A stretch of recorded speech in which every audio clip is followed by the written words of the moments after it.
في كل مكان وكل زمان بنقابل أشخاص وبنتعامل معاهم، بس عمرك ما هتلاقي حد كامل. هتلاقي اللي فيه مميزات وهتلاقي اللي فيه عيوب، وزي ما بنقول بالبلدي كده اعرف صاحبك على عيبه. أو هتلاقي ناس تانية بتقولك الكمال لله وحده. عشان كده تلاقي الإنسان الصح هو اللي بيتعامل مع كل واحد على حسب مميزاته وعلى حسب عيوبه. ودي شطارة على فكرة، مش قلة حيلة، عشان ما تجيش في يوم تقاطع الكل وتلاقي نفسك لوحدك ومحتار، ومن غير تفكير ومن غير حوار جنى هتولعها نار.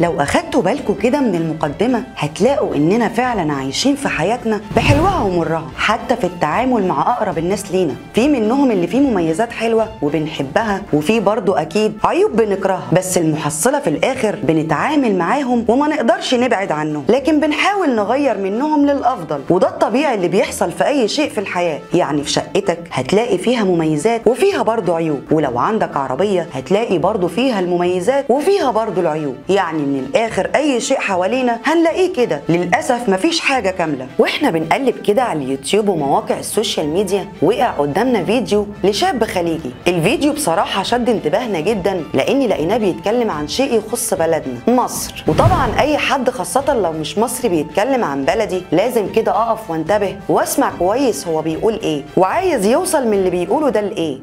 موضوع مصر أخذ صدى صراحة كبير، لأننا أكيد عايشين في زمن مليان فتن وكذب وافتراء مقابل اللايك والشير. قال يعني اللي بيعمله ده فعل خير. تجارب ننقلها للمتابعين في مطارات مصر. ندخل في الموضوع ومن غير لف ولا دوران. بصراحة الفيديو في الأول استفزني جدا، لأنه كان بيتكلم عن أول واجهة أو مكان ممكن يستقبل أي سايح أو أجنبي حابب يزور مصر. المكان ده هو المطار. الشاب الخليجي ده في أول الفيديو قال إنه هيعرض تعليقات معاناة المتابعين ليه من التعامل مع المطارات في مصر، وقال إن ده من حبنا لمصر ومش عايزين جهود المسؤولين في الدولة تروح هدر، لأن من الطبيعي أي أجنبي أو سائح الجهة الرسمية الوحيدة اللي بيتعامل فيها مع الدولة اللي بيزورها بتكون المطار. المهم انه بدأ عرض التعليقات الخاصة بمطارات مصر على الشاشة. منهم تعليق بيقول انا كل ما افكر ازور مصر افتكر المطار اغير فكرتي. واحد تاني بيقسم بالله وبيقول بالظبط اللي حصل معايا وكنت بحكي لاصحابي لان الموضوع زاد عن حده. واحد كمان بيقول بيفتشوا دبل، يعني مرتين، وكل شوية وريني تذكرتك وكل سنة وانت طيب وكلام من ده علشان تديله اي شيء ويمشيك. واحد غيره برضو قال من اول ما تطلع من الفندق لحد ما توصل باب الطياره الناس مش بيسيبوك، قال يعني علشان انت خليجي وكده. ده بقى قال ايه؟ انه كان راكب اوبر مع سواق مصري، قوم ايه بقى المصري ده قال له حاول تعمل نفسك مصري زينا او اي حاجه تانيه غير انك خليجي. فالراجل ساله وقال له ليه؟ قال له بعدين ابقى اقول لك. وبعد ما عدى بسلام قال له علشان انت خليجي. واحد كمان قال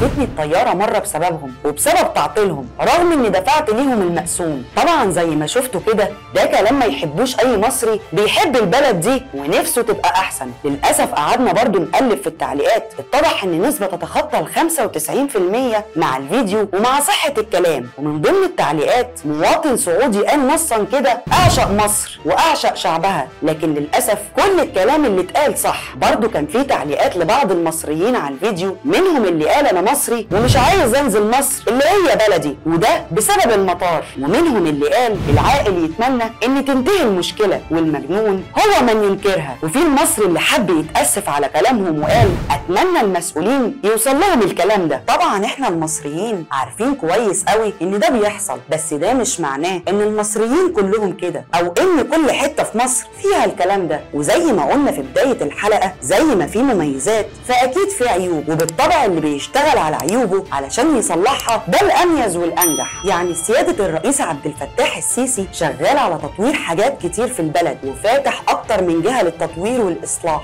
بس ده مش معناه اننا صلحنا كل عيوبنا وبقينا كلنا مميزات. اكيد لا طبعا، بس ان شاء الله مع الوقت هنقضي على كل العيوب، لان زي ما قلنا مفيش حد كامل والكمال لله وحده. احنا هنا شايفين الفيديو ده مهم جدا لينا كمصريين، ومن قبلنا اكيد طبعا المسؤولين عن المطارات في مصر. ومع ان الفيديو ده ما وصلش لملايين المشاهدات، بس تقريبا كده قرب على 100,000. احنا هدفنا زي ما بنبص على ترند ونعلق عليه ونحاول نقدمه ونبروزه، يمكن يكون سبب في اصلاح شيء مفيد للصالح العام. رساله خاصه من هنا لوزاره الطيران وكل المسؤولين على تطوير المطارات في مصر، يا ريت تهتموا بالفيديو ده وتشوفوا الكلام ورسائل ضيوفنا الكرام، ويا ريت يبقى فيه تعامل وحل جذري مع المشاكل اللي زي دي، ويكون في جزاء كبير لكل عامل او موظف داخل المطار بيحاول يبوظ شكلنا علشان يطلع له بقرشين زياده على مدار الشهر فوق مرتبه. ما هو على فكره ده برضه مش حلال انك تحاول تضايق شخص او تجبره على حاجه علشان تاخد مقابل مادي. يا ريت تراعوا انكم شغالين في مكان من اهم مؤسسات البلد، وانتوا المفترض تكونوا الواجهه المشرفه لينا. مين مصري ما يتمناش يشوف بلدنا احسن بلد في الدنيا وما فيهاش اي عيوب؟ مين فينا مش نفسه يشوف مصر ماشيه على احسن نظام ونتباهى بيها قدام الكل؟ وزي ما احنا شايفين الدنيا من حوالينا، العالم كله ازمات، وعلى حظنا بقى وحظ جيلنا انه يتعب ويعاني سواء في اصلاح او تطوير. وللاسف لما جه اقتصاد البلد يشم نفسه ويتعافى، دخلنا في دوامه كورونا، خرجنا منها على الحرب الروسيه الاوكرانيه ولسه عايشين فيها. هوب خلاص كده؟ لا طبعا، تروح جايه ازمه الطاقه وتاثيرها على الكهرباء، وده اللي مسبب الانقطاع اللي احنا عايشين فيه الفتره دي. الدوله عليها دور كبير طبعا، وزي ما احنا ماشيين في طريق التطوير في كل شيء، يا ريت المطارات يكون ليها من الحظ جانب، خاصه في تطوير الموظفين والعاملين او فرض الرقابه الصارمه عليهم لمنع اي كلام يحصل من اللي شفناه في الفيديو ده. عموما كده او كده مش عايزين ننسى ان مع كل ترند ومع كل حوار جنى هتولعها نار. واشوفكم في حلقه جديده وترند جديد، وسلام عليكم.